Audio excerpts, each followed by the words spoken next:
Bienvenue sur le ring, l'ODJ, Radio TV, c'est Mohamed Zaidouh. Merci d'avoir accepté notre invitation. C'est moi. Je rappelle que vous êtes conseiller à la deuxième chambre du Parlement. Exact. Sur le ring aujourd'hui, 3 rounds, 3 thématiques. Première round, réforme du secteur de la santé. Quelle stratégie pour quels bénéficiaires? Avec un point d'interrogation. Deuxième round, l'AMO, assurance maladie obligatoire. Comment ça marche concrètement? Et le troisième round, on va rester sur l'AMO, puisque c'est ce chantier majeur de réforme, en tout cas en 2023, qui va être amorcé en ce début d'année. AMO, financement, qui paye quoi? Que nos concitoyennes et concitoyens sont un peu dans le brouillard, ils ne savent pas comment ça se passe, donc on compte beaucoup sur votre éclairage. C'est Mohamed Zaidouh. Donc, ce premier round, quelle stratégie pour quels bénéficiaires? Cette réforme de la santé, nous allons lancer la mise en place d'une haute autorité de la santé, la création d'un certain nombre d'agences, du médicament, approvisionnement, médicaments de santé. On nous dit voilà on va aussi faire en sorte d'avoir beaucoup plus de professionnels de santé de l'étranger qui viennent chez nous parce qu'il y a une pénurie de ressources humaines en plein chantier d'ailleurs de l'AMO, qui peut paraître paradoxal. Cette réforme du secteur de la santé, elle se présente comment? Elle se résume comment? Je suis content d'être avec vous. C'est un débat qui est fructueux, d'autant plus qu'aujourd'hui, c'est un débat qui interpelle la population marocaine d'une façon générale. En effet, ce qu'on vit aujourd'hui, d'abord, je tiens à le préciser, c'est une révolution. Ce qu'on vit sur le plan réforme de la santé, sur l'assurance maladie, la généralisation de l'assurance maladie obligatoire, le basculement des ramédistes dans l'assurance maladie obligatoire. Il faut dire une chose, c'est que l'orientation de Sa Majesté le Roi est là. Et aussi, aujourd'hui, ce secteur est devenu une priorité pour l'action gouvernementale. Ça, c'est un point positif. Quand on dit une priorité, quand on a 28 milliards de dirhams de budget, est-ce qu'on peut dire qu'on est prioritaire? Est-ce qu'on peut dire que le secteur de la santé, le ministère de la Santé est prioritaire avec un budget, même s'il a été revalorisé?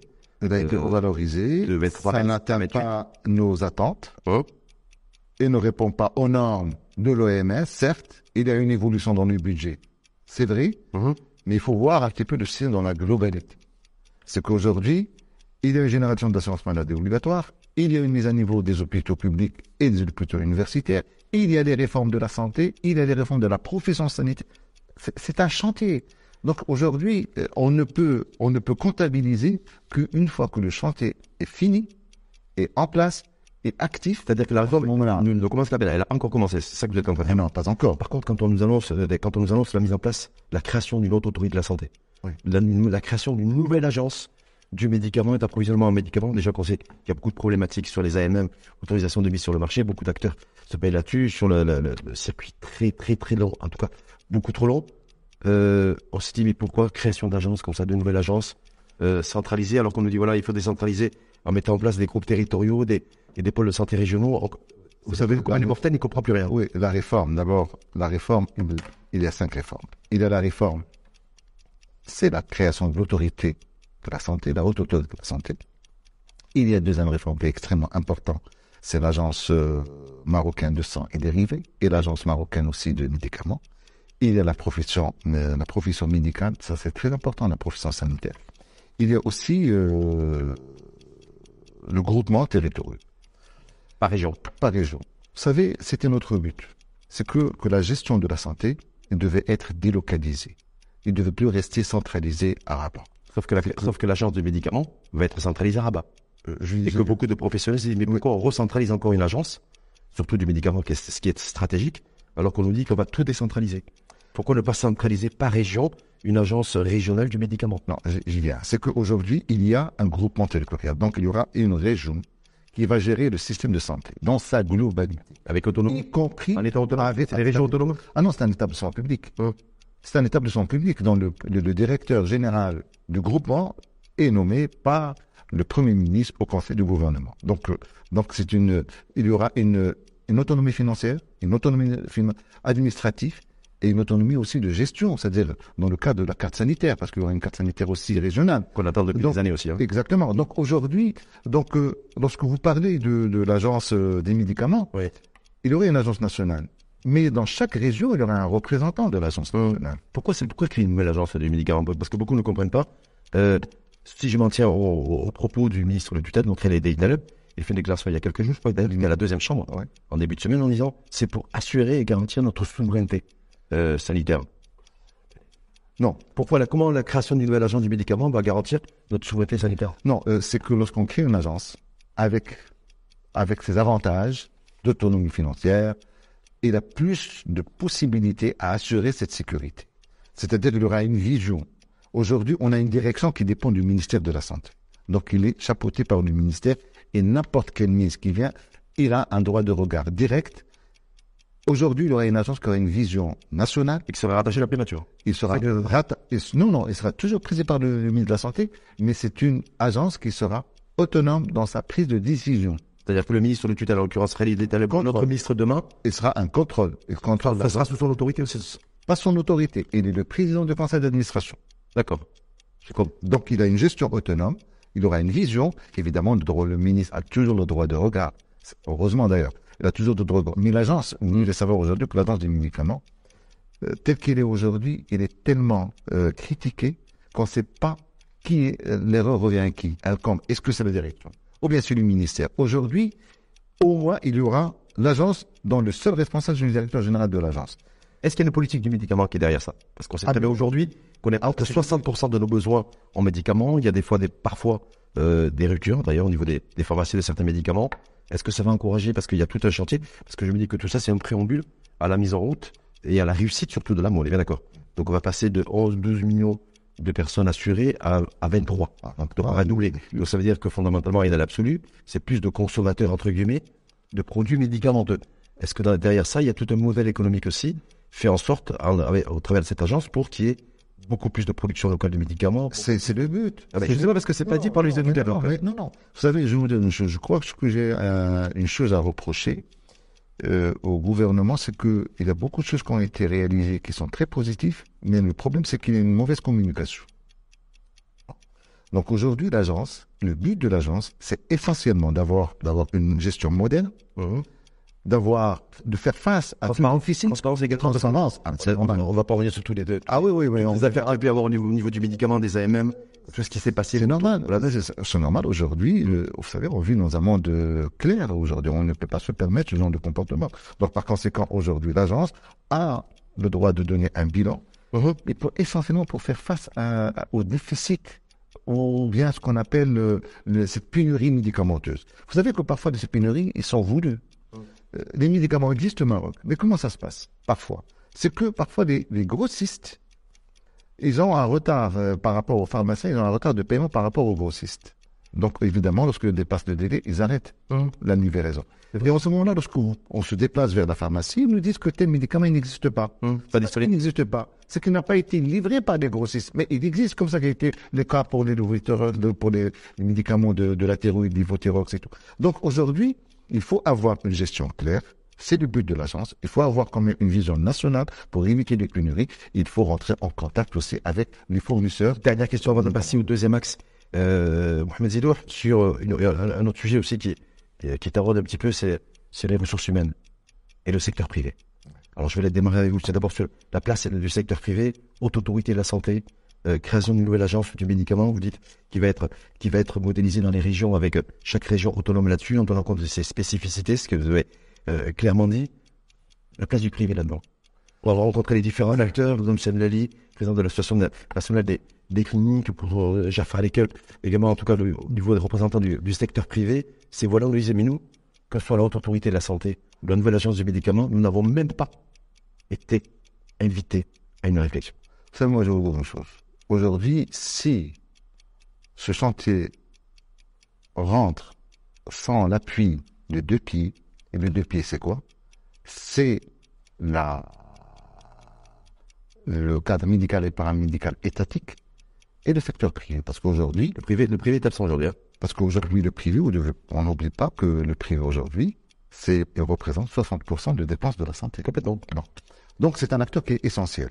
Aujourd'hui, si le ministère... Mais comment vous expliquez, vous, qui connaissez très bien ce secteur, qui connaissez très bien le domaine de la santé, que valeur aujourd'hui, on est le 19 janvier.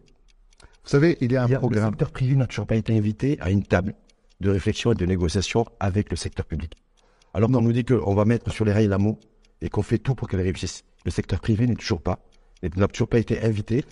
Il y a eu quand même des réunions dans ce sens. Avec le secteur privé, c'était pas suffisant, certes, mais il y avait des réunions de concertation dans ce sens. Y compris d'ailleurs, même sur le tarif national de référence. Même sur la tarification nationale. D'ailleurs, j'avais posé une question orale à M. le ministre, et juste après, il y a eu quand même cette réunion sur la tarification. Et aujourd'hui, les syndicats du secteur privé ont refusé les propositions de Khalid Taleb concernant la tarification nationale de référence. Vous savez, moi, mon point de vue. Oui. Je défends le secteur privé, comme je défends le secteur étatique, parce que j'estime que c'est une complémentarité entre les deux secteurs. On a un problème de ressources humaines. Aujourd'hui, on ne peut pas s'en passer du secteur privé, comme nous, on ne peut pas s'en passer du secteur public, si on veut investir dans les régions où ils ont un problème de ressources humaines, d'infrastructures physiques et de ressources humaines. Donc aujourd'hui, on est obligé d'avoir cette collaboration. Donc celui qui n'a pas compris ça, je pense qu'il y a un problème. Est-ce que vous compris? Vous qui êtes moi, je pense, les élus à la deuxième chambre, est-ce que les élus, est-ce que le ministère de tutelle, est-ce qu'ils je pense que le ministère de tutelle savent l'intérêt et l'avantage du secteur public puis privé dans ce sens. Oui. Ils le savent. Oui. Je pense qu'ils prennent en considération. Je ne pense pas qu'on va être éliminé D'ailleurs, dans la haute autorité, on demande à ce que dans le conseil d'administration, que le secteur privé soit représenté. On demande aussi dans le cadre du groupement sanitaire, on demande que le secteur privé soit représenté. Et ça n'a pas été pris en compte pour l'instant. Ça n'a pas été pris en compte. Il y aura des propositions de loi, des propositions de loi qui vont être présentées, qui vont être discutées d'ailleurs mercredi prochain. Parce qu'on nous dit aujourd'hui que le soi-disant l'ordre des médecins est représenté dans le groupement. Et l'ordre des médecins, il représente qui? Il représente le secteur privé, public et les militaires. Aujourd'hui, nous, on réclame que le secteur privé, en tant qu'entité, soit largement représenté. Et on va y revenir. On passe au deuxième ordre. En tout cas, on retiendra que le secteur privé, pour l'instant, n'est toujours pas représenté, n'est pas partie prenante, en tout cas, de cette réforme du secteur de la santé. Et ce qui nous amène, Mohamed Zidou, au deuxième ordre, sur l'AMO, l'assurance maladie obligatoire. Quel bénéfice? Pour quelle stratégie? Et quelle stratégie pour savoir comment ça marche cette assurance maladie obligatoire? On nous dit qu'il y a le public n'est toujours pas, le secteur privé n'est toujours pas attablé avec le secteur public. On a un déficit en ressources humaines, tout le monde connaît ce chiffre-là, autour de 100 000 entre les médecins et les il y a 64 000 d'infirmiers et 32 000 médecins officiellement. On sait très bien que d'ailleurs, Khaled Taleb, fin décembre, le ministre de la tutelle avait dit au Parlement, c'était à la première chambre, pas à la deuxième chambre, je ne suis pas Goldorak, je ne suis pas Green-Taiser, donc voilà, je fais ce que je peux, voilà. Donc est-ce qu'avec tout ça, oui, on va rentrer dans le détail des dispositifs de l'AMO, du basculement du RAMET, est-ce que tout ça permet d'entrevoir une réussite de l'AMO? Bon, d'abord, sur le principe. Le principe est bon. La généralisation, c'est un principe extraordinaire qu'aujourd'hui, ça va donner au respect de la dignité de l'individu. Vous avez aujourd'hui... À quelle échéance? Non, mais d'abord, sur le bon principe. Sur le plan principe d'abord, c'est qu'aujourd'hui, tu vas rentrer à l'hôpital ou bien dans une clinique, tu n'es plus le malade qui va être assisté. Il vient avec ses droits. Les gars, est-ce qu'aujourd'hui, un citoyen lambda marocain ou marocaine qui nous écoute a le choix de se diriger dans un hôpital ou dans une clinique sans qu'on lui réclame une avance, sans qu'on lui réclame un chèque de garantie et en lui assurant une prise en charge? C'est ça la réalité. Ouais, mais attends, on se met d'abord sur le principe, c'est un principe. Aujourd'hui, c'est théorique. Non, c'est pas théorique aujourd'hui, il est quand même effectif. Bon, est-ce que ça a été généralisé? Est-ce qu'il y a encore du temps? Oui, ça n'a pas été encore généralisé parce qu'il y a encore la mise à jour et la mise à niveau de système informatique pour entamer l'inscription de tous les eramédistes et pour faire... Vous savez que c'est un chantier quand même. C'est énorme.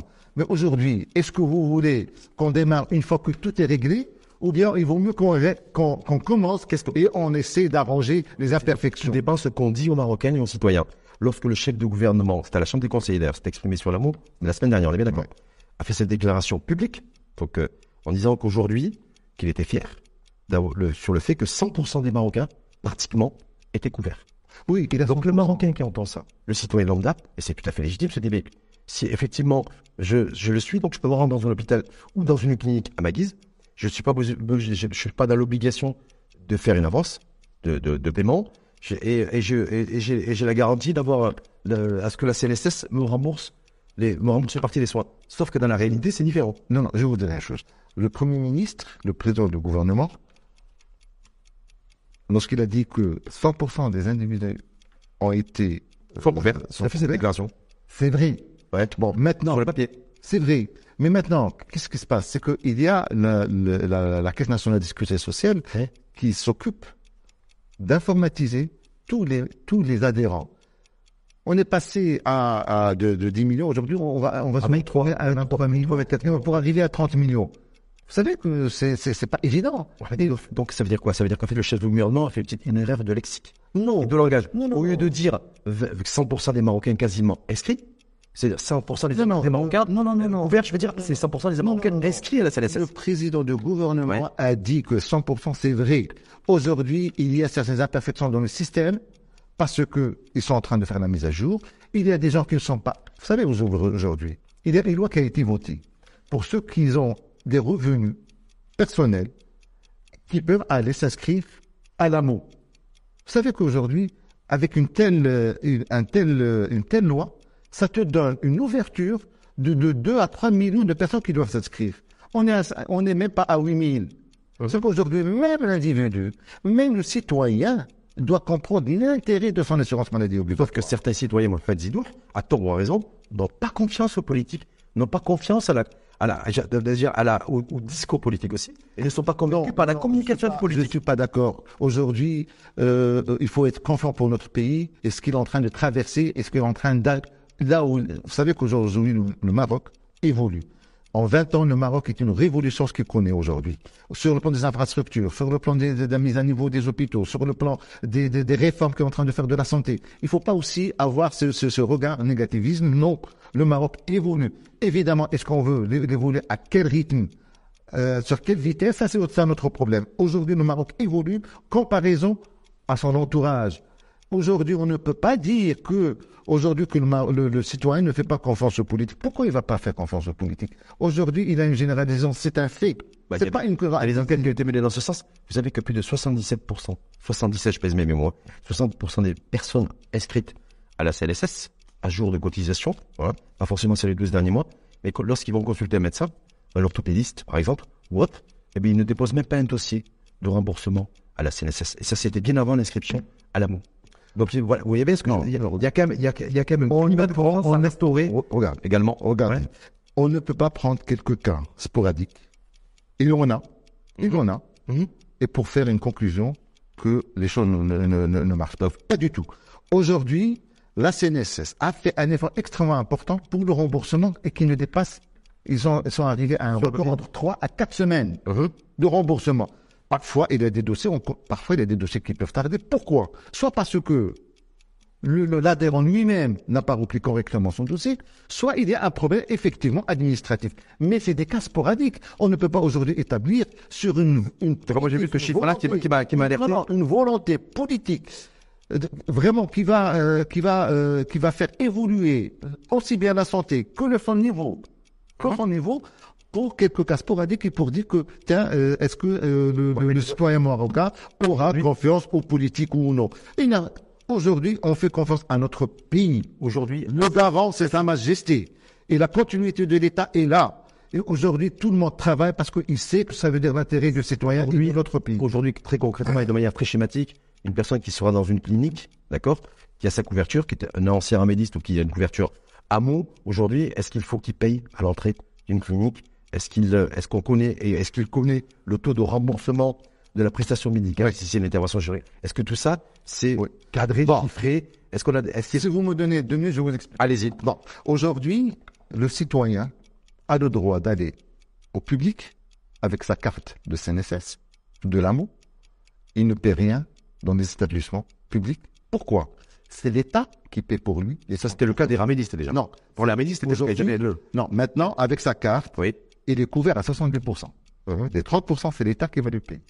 Ça, c'est pour les hôpitaux. Ça, c'est pour le public. Non, ça c'est pour les Eramédis qu'on va Eramédis. Voilà. Voilà. D'accord. Et je crois que vous faites allusion uniquement à cette catégorie de population vulnérable. Population vulnérable. Donc c'est l'État qui va payer les 30%. S'ils veulent venir au privé, ils seront reçus, mais les 30%, c'est pas l'État qui va le payer, mais c'est lui-même qui va le payer. Donc c'est un reste à payer pour le. Les 30%, c'est à la charge de l'adhérent. Et au privé. Et s'il n'a pas les moyens? Et s'il n'a pas les moyens, c'est 30%. Et en ce moment, il va se diriger vers les hôpitaux publics, ou bien l'hôpital universitaire, ou bien l'hôpital régional. Mais toujours est-il, aujourd'hui, c'est que on est passé d'un cap où le patient est libre de son choix. Soit d'aller au privé et de payer les 30%, soit d'aller au public. Et d'être pris en charge à 100%. Et les prix en charge à 100%, ça veut dire pas gratuitement, c'est l'État qui va payer pour lui, parce qu'aujourd'hui, même le système universitaire, les hôpitaux régionaux, les hôpitaux provinciaux vont être gérés comme si c'était une structure privée. L'État va payer.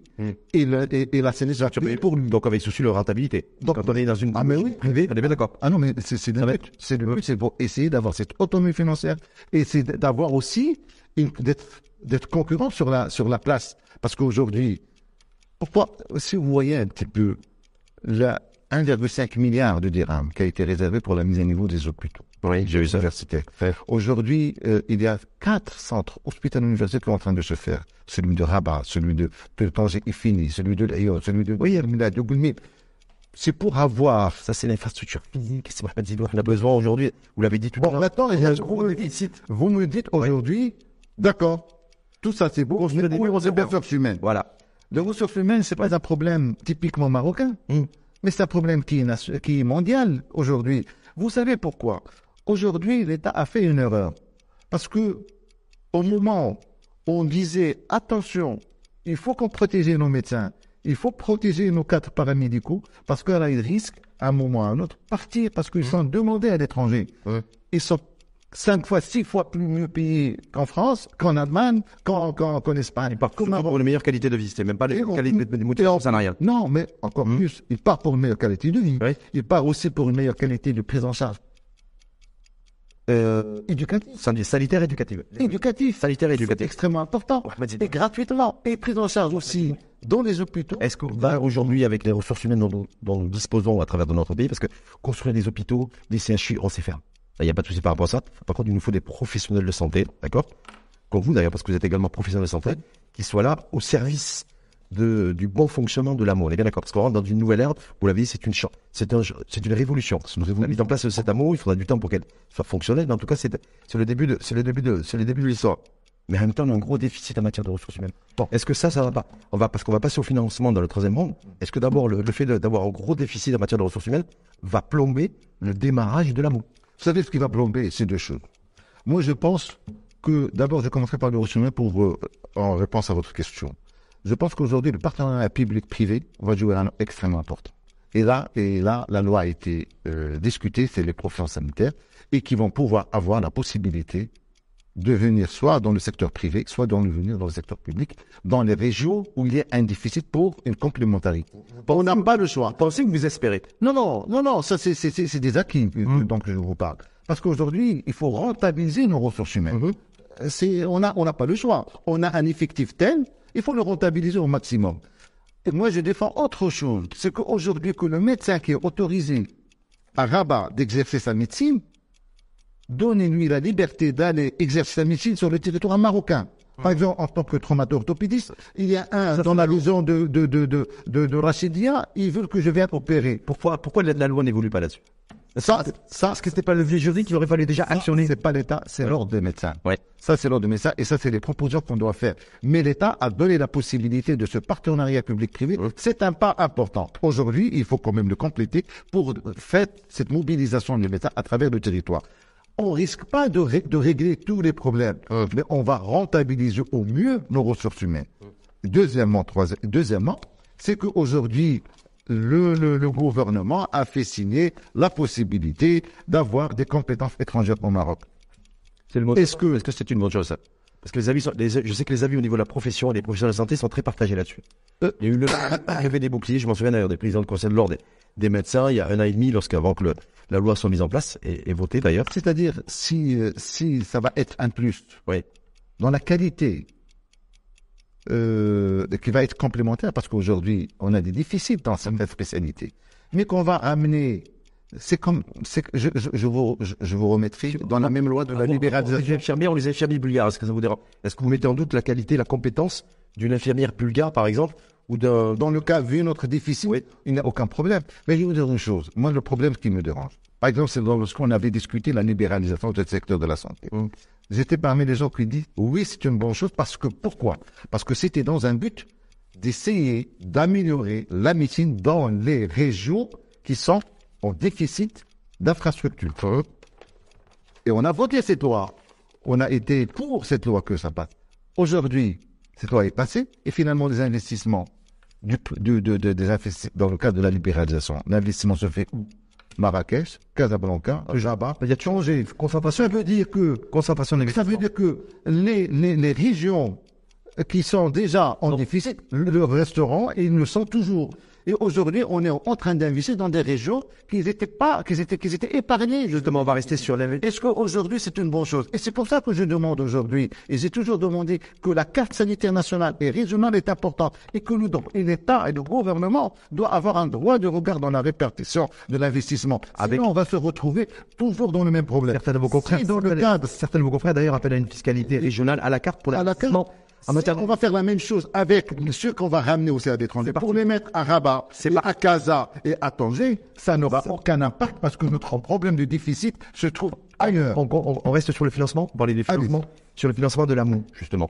On sait très bien que l'investissement global de la protection sociale, qui inclut l'assurance maladie obligatoire, qui inclut les allocations familiales, qui inclut les caisses de retraite. Oui, c'est à peu près 51 milliards. 51 milliards, c'était Mohamed Benchamoun qui l'avait chiffré. Et on dit que pour l'AMO, c'est entre 12 et 14 milliards de dirhams. Qui sont nécessaires annuellement. Voilà. Est-ce qu'aujourd'hui, on a mobilisé le financement nécessaire pour pouvoir faire réussir l'AMO? Il y a le financement de l'AMO, il y a la bonne partie. C'est par l'adhésion. C'est-à-dire pas les cotisations. Pas les cotisations, non. Donc, ceux qui sont dans le secteur privé vont le payer. Et ceux qui sont aussi dans les sectoriels, le professionnel, par exemple, de l'agriculture, vont aller payer. Le secteur informel aussi vont être répertoriés, vont aller payer. Mais il faut aussi que le Marocain soit convaincu d'une chose, qu'aujourd'hui, il est obligé d'aller adhérer à l'AMO. C'est une cohésion sociale. Et c'est important, parce qu'aujourd'hui, toi, tu es en bonne santé parce que tu es jeune. Mais demain, tu vas être dans le même cas. Donc, il faut avoir cet état d'esprit de mutualité pour essayer de faire réussir ce chantier qui est extrêmement important. Évidemment, est-ce qu'il y aura la totalité? Uniquement l'adhésion, l'adhérent, ce qu'il va payer va pouvoir couvrir la totalité de 12 milliards de dirhams. A priori, je ne pense pas, mais il y a aussi des infractions qui vont être intégrées. Et je crois que moi, j'ai déjà interpellé... C'est-à-dire celui qui n'est pas à jour de cotisation... Exactement, il doit y avoir des pénalités. Ça ne sera pas du ressort du pénal, parce que pénalité, il y a pénal. Non, c'est-à-dire ceux qui n'ont pas payé, ils ont en retard de paiement, en matière de cotisation, oui. Il y aura des pénalités. Lorsque vous achetez votre vignette en retard, il y a toujours une pénalité. Ça va rentrer dans ce cadre aussi. Ça a été calculé, ça a été mis en place, alors c'est le parce qu'on le chiffrage, c'est trop tôt, on estime. Non, il est trop tôt. Pourquoi? Parce qu'on estime que l'individu, que le citoyen marocain, il est assez mieux d'aller cotiser régulièrement pour l'intérêt de lui-même, pour l'intérêt de ses enfants, pour l'intérêt de la famille. On a toujours demandé de protéger notre famille. C'est le moment de la protéger parce qu'on a les possibilités de le faire. Deuxième chose que je voudrais aussi parler, c'est que il y aura ce déficit. L'État, aujourd'hui, et c'est pour ça que vous avez interpellé le gouvernement sur la pérennité de la cotisation de l'État. Aujourd'hui, l'État doit assurer. Il doit assurer. Je pense qu'il est conscient. Ils vont trouver tous les mécanismes nécessaires pour faire face. Ils vont trouver. Où est-ce qu'ils vont trouver les mécanismes? Où est-ce qu'ils vont trouver l'argent pour le faire? Vous avez vu aussi, on était sur un resserrement monétaire, ralentissement de l'activité économique. On n'est pas sur des dynamiques de croissance générées qui vont permettre effectivement d'avoir des suffisamment. Il y a des possibilités sur le plan de l'endettement, ministère de Finances, où vous savez aujourd'hui, moi j'avais toujours, avant que ce soit cette réforme, j'avais toujours dit que, par exemple, les actions de la voie publique, malheureusement, le Maroc est considéré parmi les pays où on a le plus grand nombre de victimes d'actions de la voie publique. Vous savez ce que ça consomme sur le plan de prise en charge de santé? C'est énorme. Ça coûte Donc cher. aujourd'hui, j'avais dit à l'époque, que le ministère des Travaux publics doit participer au développement de la santé parce qu'il est responsable. Parce que soit les routes sont petites, soit les routes sont dans un état défectueux, soit les voitures qui sont dans un état défectueux. Et dans tous les cas, ils dépendent du ministère de Transport. Donc, et des routes. Donc, lorsque quelqu'un qui fume et qui fait un problème pulmonaire extrêmement important, eh ben, le système, le résidu de tabac doit participer aussi au soutien de la santé. Aujourd'hui, le système de pollueur-payeur au niveau de l'environnement. Aujourd'hui, je pense qu'il est temps que tous les secteurs qui peuvent participer au développement de la santé doivent le faire, et je pense que c'est ce que l'État va faire. Aujourd'hui, on ne doit pas... Pour moi, il y a juste une question de fond. Pourquoi avoir basé ce système en matière de financement et d'investissement de l'AMO, en tout cas du financement, basé sur les cotisations? Est-ce que c'est pas dangereux pour un pays comme le nôtre? Beaucoup de mesures basées sur quoi? Mais sur les recettes fiscales, sur l'imposition. Il y a d'ailleurs, c'est une recommandation de l'OMS, l'Organisation mondiale de la santé, d'avoir la taxe fiscale. Bon, on prévoit, le gouvernement prévoit, je crois, 20% de hausse des recettes fiscales dans le cadre de la loi de finances 2023, et de faire en sorte que ces recettes fiscales, puisque l'État n'a pas fait d'efforts particuliers pour alléger la fiscalité, pour alléger le portefeuille des Marocaines et des Marocains, de construire ce modèle économique sur la base des recettes fiscales et non pas des cotisations. Vous ne pensez pas qu'on paie déjà pas mal d'impôts dans notre pays? Non, mais on en paye de plus en plus. Non, on en paye de plus en plus. Mais pourquoi avoir basé le financement sur les cotisations et pas sur l'imposition fiscale? Je vais vous répondre si vous m'accordez 2 minutes, je vais vous répondre parce que c'est extrêmement important ce que vous dites. C'est qu'aujourd'hui, il ne faut pas voir chaque réforme d'une façon isolée. Il faut la voir dans la globalité de la réforme. Lorsqu'on parle de groupement sanitaire, ça veut dire on dit que dans 2 ans, dans 3 ans, ils seront autonomes. C'est que l'État ne va plus donner d'argent à ce groupement sanitaire. C'est-à-dire que le ministère de la Santé va faire des économies à travers ce groupement sanitaire territorial, y compris du CHU, parce qu'il y aura des entrées, il y aura des sorties, il y aura un bénéfice au sein des hôpitaux publics, et en ce moment-là, le ministère de la Santé peut lever l'aide qui était octroyée aux régions. Ça fait énorme, parce que vous savez qu'aujourd'hui, le budget du ministère de la Santé, c'est 20 milliards de dirhams. Pour 2023, 20 milliards de dirhams, c'est pour le fonctionnement. Oui, mais ça... Donc, si on arrive à faire des économies au niveau des régions, parce qu'ils ont atteint... Sauf que vous risquez de ne pas faire des économies, parce qu'en fait, ce qui était centralisé à Rabat va être décentralisé au niveau des régions. Il n'y aura pas forcément un allègement au niveau de la masse salariale. Regardez, non pas de financement, 20 milliards de financer les ressources humaines, et les aides qu'on donne à tous les hôpitaux régionaux et publics, y compris les services. Il y aura peut-être une meilleure optimisation. Il y aura une meilleure optimisation et qu'on pourra comptabiliser au profit de l'assurance maladie obligatoire. Parce qu'il ne faut pas voir les réformes d'une façon isolée. Par contre, il faut la voir dans la globalité. Et c'est pour ça qu'il y a plusieurs choses en même temps et que l'on n'arrive pas à comprendre. Non, c'est important parce que c'est une nouvelle politique de santé. Aujourd'hui, il faut parler comme ça. C'est une nouvelle politique de santé. Lucide, authentique et pragmatique. C'est Mohamed Zeidouh. Juste le dernier mot, ça sera de dire peut-être face caméra, il y a la caméra qui est là. Est-ce que vous pensez, à quelle échéance vous pensez que l'AMO, l'assurance maladie obligatoire, cette couverture généralisée, sera mature? Vous savez que d'abord, on doit communiquer, c'est qu'aujourd'hui, on est au point de démarrage d'une réforme, d'une politique de santé nouvelle. Bon, évidemment, il y a quelques imperfections qui seront ramenées à revoir. Vous savez, la loi peut se modifier à tout moment. Mais je pense que dans une année, à mon avis, dans une année, les choses prendront le cours de façon plus lucide, d'une façon moderne et d'une façon qui le citoyen marocain tirera bénéfice au mieux. Donc, on aura rendez-vous en janvier 2024 si on est toujours. Merci à vous.